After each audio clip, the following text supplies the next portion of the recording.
Dahulu kala, di suatu desa kecil dekat lembah yang asri, tersebutlah dua bersahabat bernama Embro dan Pipo. Mereka adalah tipe pemuda yang berambisi untuk menjadi orang terkaya di desanya. Mereka kerap membicarakan impian dan ambisi mereka itu akan kekayaan, kehidupan, dan gaya hidup yang ingin mereka miliki nantinya.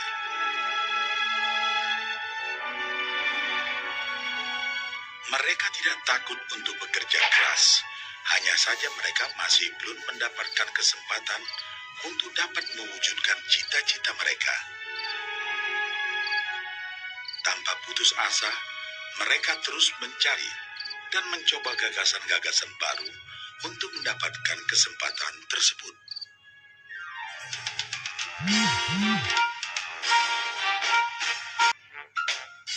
Hingga suatu hari, kesempatan itu pun datang. Desa mereka membutuhkan lebih banyak air. Oleh karena itu, kepala desa mempekerjakan Embro dan Pipo untuk mengambil air dari mata air di gunung untuk dibawa ke tempat penampungan di desa. Mereka akan dibayar sesuai dengan banyaknya air yang dapat mereka bawa. Maka mereka berdua pun menyambut dengan baik kesempatan ini. Embro dan Pipo pun segera melaksanakan pekerjaan tersebut dengan bersemangat. Setiap hari, sejak pagi hingga sore, mereka bergegas menuju mata air dengan membawa ember masing-masing. Mereka bekerja keras untuk membawa air sebanyak mungkin ke tempat penampungan air di desa.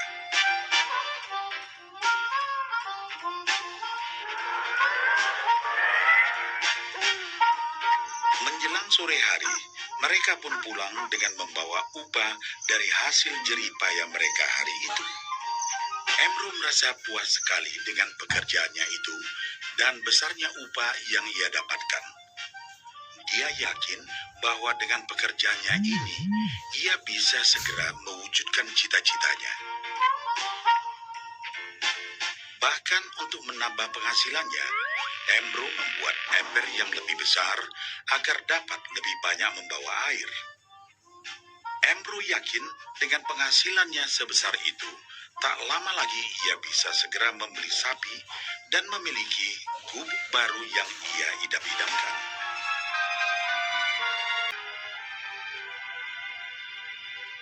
Lain halnya dengan Pipo, dia merasa tidak nyaman dengan cara yang mereka lakukan itu. Ia mencari cara yang lebih nyaman untuk mendapatkan lebih banyak uang. Suatu hari, Pipo mendapat sebuah gagasan.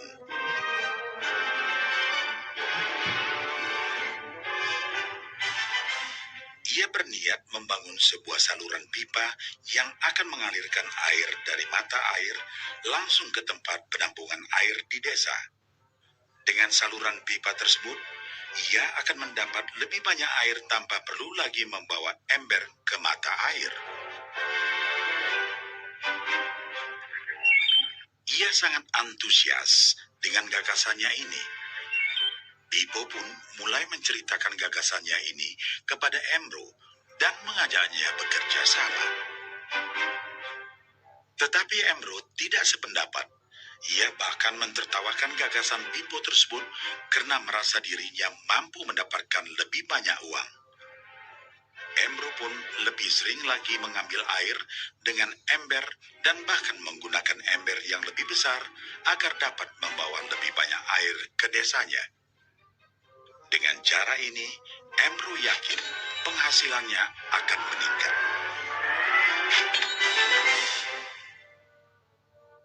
Pipo akhirnya memutuskan untuk mewujudkan sendiri gagasannya itu. Dia mengerti bahwa tidaklah mudah untuk membangun dan menyelesaikan saluran pipa tersebut. Dibutuhkan beberapa tahun untuk bisa menyelesaikan dan menikmati hasilnya. Namun tekadnya telah bulat. Ia pun tetap bekerja mengangkat air dengan ember setiap hari seperti biasa. Tetapi di akhir minggu, Dan setiap ada waktu luang, Pipo bekerja keras menggali tanah yang banyak berbatu untuk membangun saluran pipanya. Pada bulan-bulan pertama, hasilnya hampir tidak kelihatan. Orang-orang desa mulai banyak mentertawakan dan mencemooh Pipo. Mereka menjulukinya Pipo si manusia saluran pipa.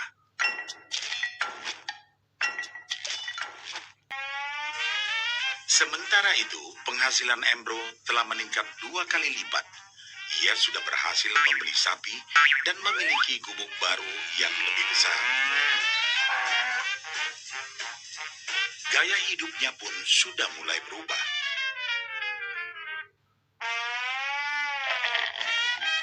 Ia sering menghabiskan waktu sepulang kerja di bar, menikmati hasil jerih payahnya mengangkat ember. Namun, tanpa disadari, badan Embro kini mulai jadi bungkuk karena begitu beratnya ia harus mengangkat ember besar setiap hari. Raut mukanya pun terlihat kelelahan. Semakin hari, semakin sedikit air yang dapat dibawanya karena tenaganya berkurang seiring bertambahnya usia.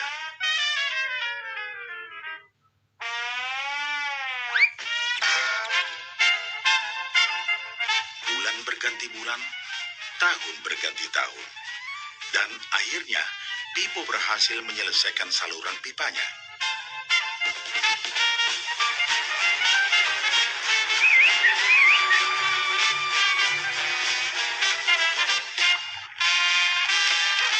Kini, tanpa perlu bersusah payah mengangkat ember, Pipo akan mendapat lebih banyak uang berkat air yang terus mengalir memenuhi tong-tong air di tempat penampungan. Air terus mengalir tanpa henti, bahkan saat ia tidur, makan, ataupun saat pergi berlibur. Pipo pun puas dan bangga. Berkat tekad dan kerja keras, kini penghasilannya pun mengalir tiada henti, seiring aliran air di saluran pipanya.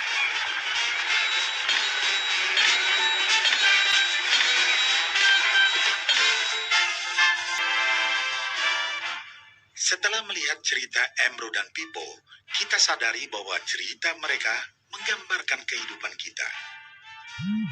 Pekerjaan yang dilakukan mereka melambangkan apa yang dilakukan kebanyakan orang dalam mendapatkan penghasilan. Embro mendapatkan penghasilannya dengan cara menggunakan ember. Ia harus pulang pergi mengisi embernya dari mata air ke desa untuk ditukarkan dengan uang. Untuk meningkatkan penghasilan, yang dilakukan Embro adalah dengan cara lebih rajin pergi ke mata air dan juga memperbesar ukuran embernya. Dalam kehidupan yang nyata, sangatlah normal kalau kita ingin meningkatkan penghasilan, kita harus bekerja lebih keras. Misalnya, dengan bekerja lembur atau mungkin mendapatkan pekerjaan tambahan. Kita juga dapat memperbesar ember kita, yaitu dengan menerima posisi pekerjaan yang lebih tinggi. Sebagian besar dari kita menukarkan waktu kita untuk mendapatkan uang. Seperti juga Embro, kita pun memiliki waktu yang terbatas untuk dibarterkan menjadi uang. Dan kita tahu, setiap orang hanya memiliki 24 jam per hari, dan tidaklah mungkin kalau kita membarterkan seluruh waktu kita untuk bekerja. Dan yang lebih sulit lagi, yaitu jika kita tak mampu lagi membarter waktu kita, karena alasan usia, kesehatan, ataupun alasan lainnya, sehingga penghasilan kita terhenti sama sekali. Tetapi coba perhatikan apa yang dilakukan Pipo. Secara bijaksana, Pipo tidak membarterkan seluruh waktunya hanya untuk mendapatkan penghasilan yang terbatas. Tetapi dia menggunakan sebagian waktu yang dimilikinya untuk membangun saluran pipa, karena dia tahu bahwa saluran pipa ini akan mendatangkan penghasilan yang berkesinambungan tanpa dia harus membarterkan seluruh waktunya. Dia tahu bahwa suatu hari nanti, mungkin karena alasan usia atau kesehatan, dia akan tidak dapat lagi membarterkan waktunya dengan uang. Sedangkan bila ia mampu mewujudkan gagasan saluran pipanya itu, dia hanya perlu bekerja keras sekali saja untuk membangun saluran pipa.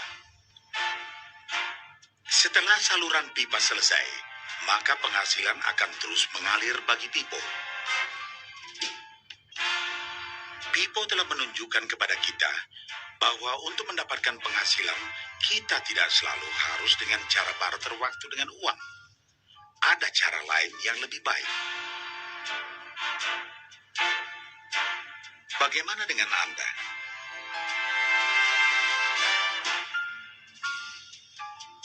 Apakah Anda masih seperti Embro yang membarterkan waktu Anda untuk mendapatkan penghasilan? Atau Anda ingin mengikuti jejak Pipo dengan mulai membangun saluran pipa untuk mendapatkan penghasilan yang berkesinambungan?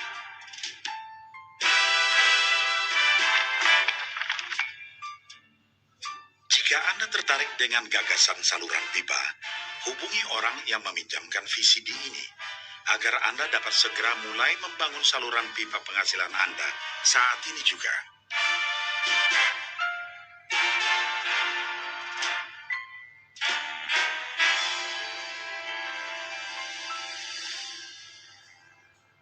Teman-teman, mari melihat bisnis ini sebagai seorang Pipo.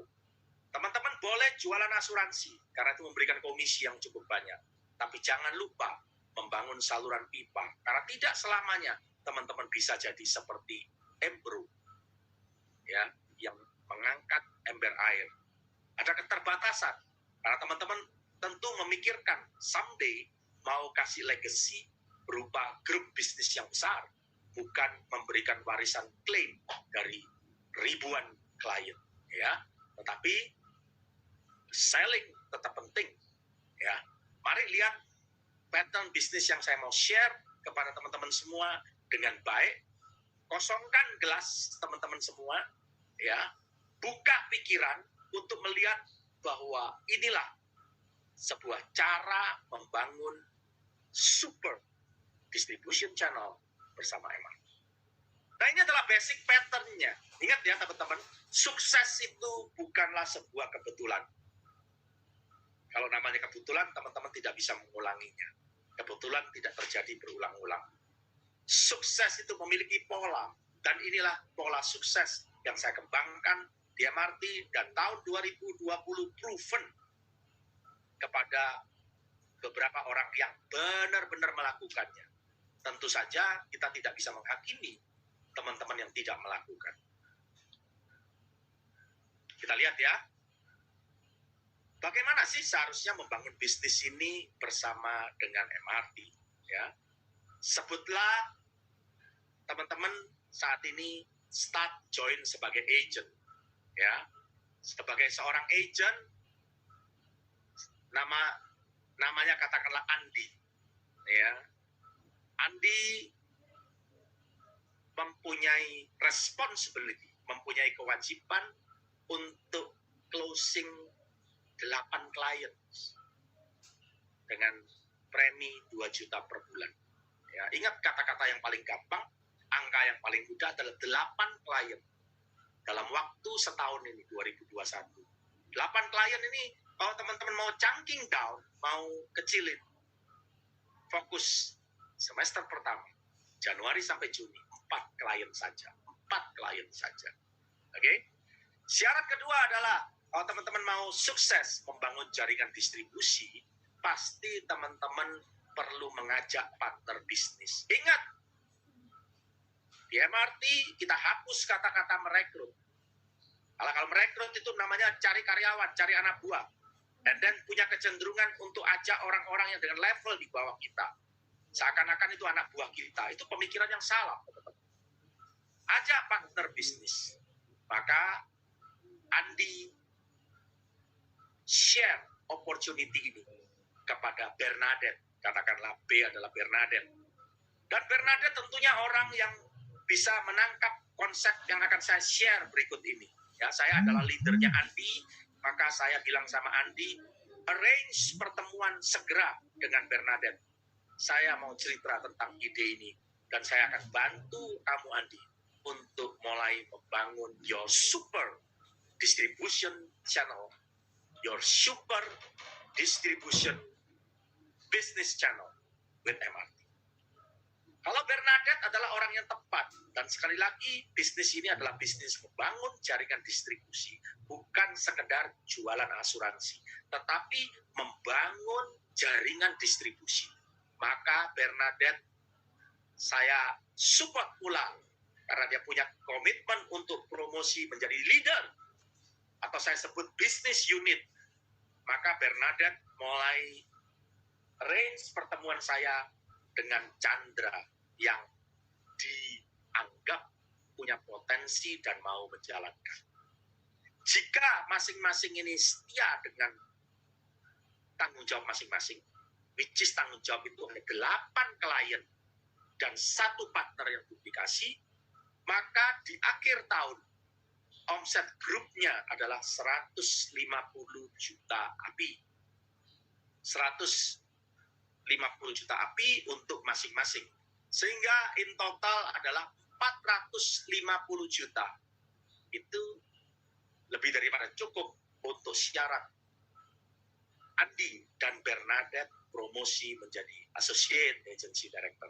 Sangat tergantung apakah Andi mengajak seorang Bernadette adalah orang yang tepat. Kalau tidak, maka besar kemungkinan Bernadette juga akan jalan. Ya, Anda lihat tahun kedua apa yang perlu dilakukan, teman-teman? Ya, ingat pada tahun pertama, akhir tahun pertama, ya akhir 2021 ini, Andi dan Bernadette promosi menjadi seorang leaders. Dan saya menyebutnya ada 2 bisnis unit baru yang terbentuk. Ya, kalau Anda adalah seorang agent, Anda start tahun ini, maka 2022, akhir 2022, jika Anda adalah Andi akan promosi menjadi agency director. Hanya dengan melakukan hal yang sama. Ingat ya, hal yang sama apa? Yaitu mengajak 1 partner bisnis. Ini saya tidak menghitung omset bahwa Andi wajib jualan pribadi. Betul ya? Saya tidak hitung, tetapi Andi tetap bisa promosi agency director. Ingat ya, di slide kedua ini saya sudah mendiskount persyaratan, yaitu Andi tidak jualan pribadi. Maka dengan mengajak partner bisnis yang baru, yaitu D di situ, ya, Dedi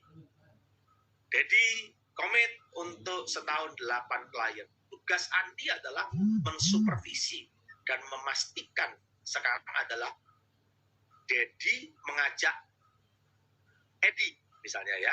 Dedi mengajak Edi. Maka Andi di tahun ini sebagai seorang leaders punya kewajiban untuk membimbing si Edi. Oke? Yang dikerjakan sekarang adalah bukan melulu jualan pribadi, tetapi mengorganize sebuah tim. Edi katakanlah mengajak partner bisnisnya Farid, ya. Dan mereka bertiga ini komit di bawah supervisi Andi untuk masing-masing promosi associate agency director. Ya katakanlah di sini si Farid tidak ajak partner dan dia gagal promosi. Katakan pula di tahun pertama ada Charlie yang tidak jalan lagi di bisnis ini. Lihat ya, tahun ini, tahun kedua, saya asumsi Charlie tidak jalan. Tapi Bernadette duplikasi apa yang dilakukan oleh Andi. Teman-teman lihat bahwa pada akhir tahun kedua, ya, dimulai dari 2 leader aja, yaitu Andi dan Bernadette. Akhir tahun terdapat 4 new leaders. Oke, konsepnya dikuasai dulu, ya, benar-benar dijiwai, kosongkan gelas, teman-teman. Sehingga kalau jelas saya tanya, tahun ketiga Si Andi yang tahun pertama sendirian, masih zero. Tahun ketiga dia punya berapa leaders? Atau berapa business unit di tahun ketiga? Jadi tahun ketiga start dari 6 leaders. Kita lihat sekarang summary-nya. Manakala kita melakukan namanya the power of multiplication tahun 2021, jelas saya canangkan menjadi tahun multiplikasi, beranak cucu. Ya. Kalau di keluarga ada keluarga berencana, ya, 2 anak cukup. Kalau di bisnis ini banyak anak lebih baik. Ya, ini hanya sebuah multiplikasi di mana setiap tahun kita hanya ajak satu direct partner yang serius dan jalankan bisnis ini. Anda lihat kekuatan dahsyat kalau dimultiplikasi di dalam sistem yang ada di MRT. Oke, kita ikuti satu persatu ya. Dari tahun pertama, no leaders, tidak ada. Anda join, Anda belum sebagai leader, Anda tidak punya leader di bawah, ya. Akhir tahun grupmu 450 juta. Bisa diikuti. Betul begitu ya. Kalau salah tolong saya dikoreksi. Saya kan cuma manusia. Betul ya. Tahun kedua, karena Andi dan Bernadette itu promosi, maka dia punya 2 leaders. Andi dan Bernadette. 2 leader ini menghasilkan omset 900 juta. Betul atau betul? Nah, kalau tidak mudeng, tadi lihat di skim tadi. 1 leader perform dengan omset 450 juta, betul ya? Membentuk formasi itulah 150. Jadi pilih orang tepat. Ini bukan multi level marketing loh, ya teman-teman ya. Bukan MLM yang perlu serdadu ratusan, ribuan, tapi itu bukan pebisnis, itu pemakai. Ini beda teman-teman. Ya, ini adalah membangun jaringan distribusi. Kita mau distribute polis itu ke seluruh pelosok Nusantara, tapi kita perlu jaringan leader, kita perlu jaringan bisnis unit. Maka tahun ketiga kita start dengan 6 leader, betul ya? Nah, dengan 6 leaders totalnya 2,7 miliar kali 450 juta, betul, 2,7 M. Tahun keempat, kalau masing-masing itu mempromosikan 2 masing-masing leader itu, maka terdapat 18 leader. Cukup jelas ya? 6 jadi 18. Kenapa? Yang leader baru dipromosiin adalah 2 kali 6, 12 leader. Totalnya 18. Tahun kelima pasti 54 leader. Bisnis ini adalah bisnis royalty 10%. Ya, royalty 10%. Teman-teman boleh memilih menjadi seorang produser, dapat 100,5%, dapat 100%. Tapi saya memilih menggunakan ratusan leaders untuk membangun sebuah omset ratusan miliar daripada saya mati-matian jualan sendiri and then tidak mungkin saya mencapai bahkan puluhan miliar sekalipun. Boro-boro, apalagi ratusan miliar. Ya, semoga konsep ini diterima dulu. Itu artinya dalam 5 tahun teman-teman punya income 200 juta per bulan. Tahun kelima, grup bisnismu 24 miliar, you mendapatkan royalti 2,4 miliar. Tahun keempat, 8 miliar, you mendapatkan royalti 800 juta, which is itu hampir 70 juta per bulan. Tahun keempat ya, income-nya bisa lebih dari itu, enggak? Sangat bisa banget, saya menghitung sangat minimal. Ya, nanti akan dijelaskan lebih lanjut di kelas-kelas training hari Sabtu untuk membahas tentang overriding, AAD, dan AD. Tapi intinya, saya kasih tahu bahwa dengan duplikasi yang sederhana, 450 juta ini dikerjain 3 orang. Tetapi begitu banyak orang yang melakukan. Dan hanya dalam 5 tahun, ada 54 leaders. Dan omset yang sangat minim, 450 itu minim. Ya, tentu saja kita wajib berpikir besar, think big, tapi kita akan start small. Kita berpikir besar, tapi memulai dari hal yang kecil. Coba teman-teman lihat. Nah, kalau ini saya terusin, tahun ke-6. Tahun ke-6, berapa jumlah leader? Nggak perlu kalkulator, jangan pencet kalkulator. 162, betul ya? Kalau 162, nah sekarang silakan pakai kalkulator, boleh. Kalau masing-masing itu melakukan modul 450 juta, berapa omsetnya? Ya, jadi artinya adalah 162 dikali 450 juta, berapa? 72M. Kalau 72M berarti income-nya berapa di tahun ke-6? 10% ya, 7,2M. Saya anggap ini Anda akan bilang, wah ini too good to be true, terlalu cantik. Ya, padahal ini cuma 1 tahun rekrut 1 bisnis partner. 7,2M itu 600 juta. Sekarang katakanlah Anda tidak mencapainya semulus itu, seperfect itu, hanya 50% saja. 50% saja. Berapa income kamu per bulan? Yes. Saya tanya pada teman-teman. Ini bisnis. Memang tidak gampang. Kalau gampang, kalau semua mau jadi bos, semua jadi pengusaha, siapa karyawannya? Betul? Nggak gampang, saya tahu. Tetapi layak nggak untuk diperjuangkan kalau gambarannya seperti ini. Saya di Prudential bukan orang yang suka ikut-ikutan. Saya MRT always be a trendsetter, bukan seorang yang trend follower, bukan seorang pengikut. Maka saya mengatakan, please kata-kata merekrut diganti dengan mengajak bisnis partner. Itu yang pertama. Yang kedua, please ajak orang untuk melihat ini adalah sebuah bisnis. Maka teman-teman mengajak orang untuk punya entrepreneurship. Entrepreneur tidak ada ngomong, tahun ini kalau aku kerja digaji berapa? Oh, tahun pertama 7 juta, tahun kedua 20 juta, tahun ketiga itu 40 juta. No. Anda pebisnis. Pebisnis itu melihat kalau bisnisnya gede kayak apa? Kayak gini loh. 5 tahun 22,4M. 6 tahun kurang lebih 7M. Mau didiskon? Oke, 3,6M. Silakan. Dari tahun ke tahun perjuangannya tidak perlu dijabarin. Nanti waktu join kita akan buka. Tapi melihat sebuah dreams.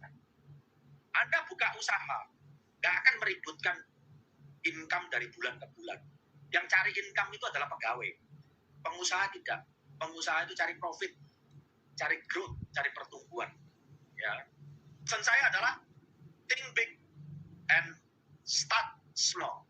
Mulai dengan yang kecil, tetapi kita berpikir besar dulu. Berpikir bahwa 5 tahun akan punya income 200 juta per bulan. Ini adalah small thing. Cerita, berbagi peluang kepada orang. Di luaran sana, teman-teman, banyak orang yang letih, lesu, dan berbeban berat. Teman-teman, ketemuin dan jadikan penjala manusia. Teman-teman ajak mereka untuk join sebagai partner bisnis. Lakukan hal-hal yang simpel saja. Sesungguhnya almarhum Bruce Lee terkenal dengan quote ini. Sesuatu yang dilatih ribuan kali, satu jurus aja, itu lebih berbahaya daripada orang yang punya ratusan jurus, punya ribuan jurus, tetapi latihan cuma 1 kali. Begitu juga orang yang punya beberapa bisnis, tetapi tidak punya fokus, maka dia tidak akan menghasilkan. Ya, teman-teman, apa yang saya mau teman-teman semua lakukan, sesungguhnya seperti halnya jurus panggul sapi itu. Jurus panggul sapi itu adalah teman-teman bercerita tentang 5P dan opportunity yang terkandung di dalamnya. Tadi 5 tahun 200 juta per bulan. 5 tahun 2,4 miliar. Itu dilatih teman-teman. Dicoba, dijadikan sebuah habit, sebuah kebiasaan. Nggak mungkin semua orang bilang yes, saya udah. Kuncinya adalah teman-teman promote Associate Agency Director 2022 is must. Itu adalah sebuah keharusan. Nggak ada tapi, nggak ada jika, tidak ada kompromi. Jadikan ini sebuah goal. Ingat teman-teman, banyak orang tahu apa yang harus dilakukan. Saya kan udah dikasih tahu how-nya. Tapi tidak cukup. Ternyata banyak orang tidak melakukan apa yang mereka tahu. Karena mereka tidak menjadikan ini sebuah keharusan. Ya, kemungkinannya pertama adalah mereka kagak mudeng. Ya, yang kedua, emosi. Jadi, pastikan mempromosi minimal 2 direct AAD per tahun. Tidak ada kompromi. Ini adalah sebuah sistem. Saya boleh katakan ini speed system.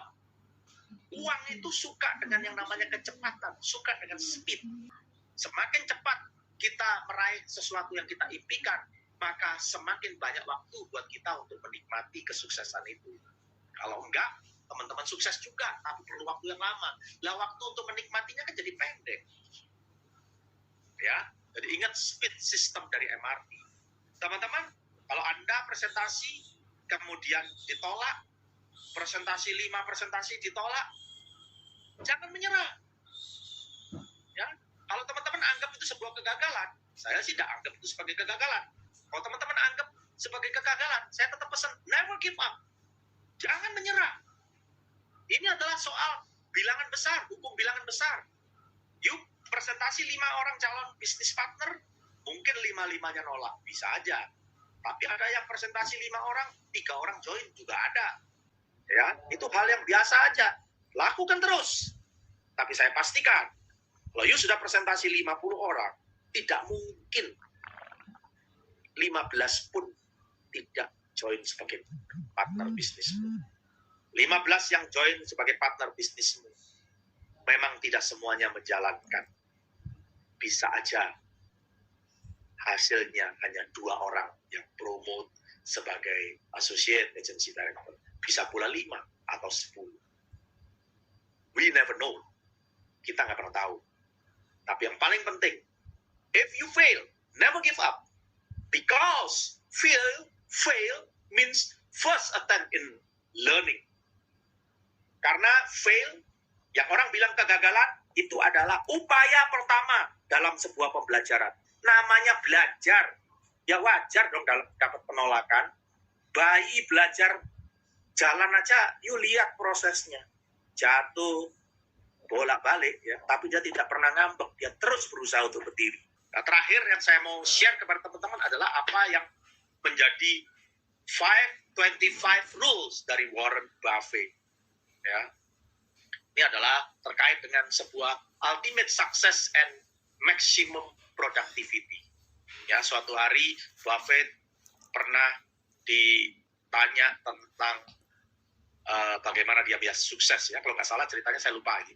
Seorang pilot kalau nggak salah, ya, pilot atau pramugara, ya, di pesawat dia ditanya. Maka si Buffett bilang, you coba tulis 25 goal, 25 hal yang benar-benar kamu inginkan, yang akan kamu lakukan benar-benar. Maka ditulislah 25 hal. Pesan yang sama saya katakan kepada teman-teman semua. Tulis 25 hal itu. Dan kemudian Buffett bilang begini, coba mana yang penting. Ini orang bilang semua 25 ini penting. Tapi Buffett bilang, pasti ada yang lebih penting daripada yang lain. Lingkari 5 yang terpenting. 5 yang terbanding-bandingin, and then pilih 5 yang paling penting.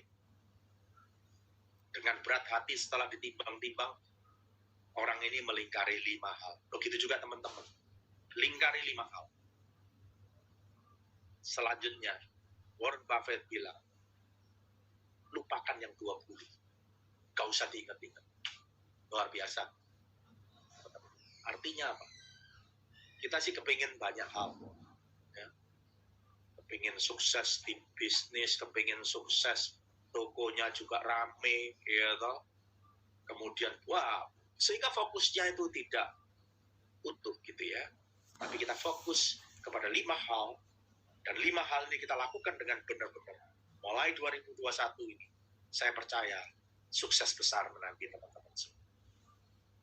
dimulai dari impian. Orang yang tidak sukses, mayoritas adalah orang-orang yang tidak punya impian yang cukup besar. Saya katakan kalau teman-teman punya impian besar, bikin goalnya. Tadi 5 tahun 200 juta per bulan. Itu goal 5 tahun. Bukan impian. Impian harus jauh lebih besar dari itu. Orang yang cuma mengimpikan 200 juta per bulan dalam 5 tahun, hilang itu orang nanti. Hilang. Seriously. Bisnis ini bisnis yang luar biasa. Tetapi dia akan menjadi luar biasa hanya untuk orang-orang yang luar biasa. Orang yang luar biasa adalah orang yang punya dreams dan membuat batasan waktu untuk goalnya. Jadikan 5 tahun 200 juta per bulan sebagai goal. Jadikan satu partner bisnis dalam seminggu menjadi goal. Ajak leadermu untuk cerita tentang konsep bisnis ini kepada mereka. Orang yang sukses adalah orang yang bisa membuat goal. Mulai dari kecil, pecah telur dulu. Ya, ajak leadermu, direct leadermu, upline untuk membantu, menjelaskan awalnya. Dan kemudian teman-teman mulai membiasakan untuk melakukannya. Segala sesuatu, teman-teman. Allah bisa karena biasa. Tidak ada gagal, tidak ada kegagalan. Yang ada adalah umpan balik. Di NLP itu ada istilah, there is no failure, it's only feedback. Ini adalah sebuah umpan balik. Apakah cara presentasi kita yang salah?